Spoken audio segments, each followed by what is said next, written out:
I found the delegation to be very impressed.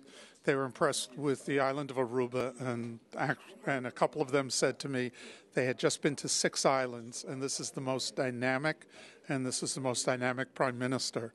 So I thought it was a wonderful compliment. And they also were very impressed with how fast and the excellence in which the trolleys have been built, and how beautiful that they are, and how they reflect the island and the great usage that the island gets from the trolleys.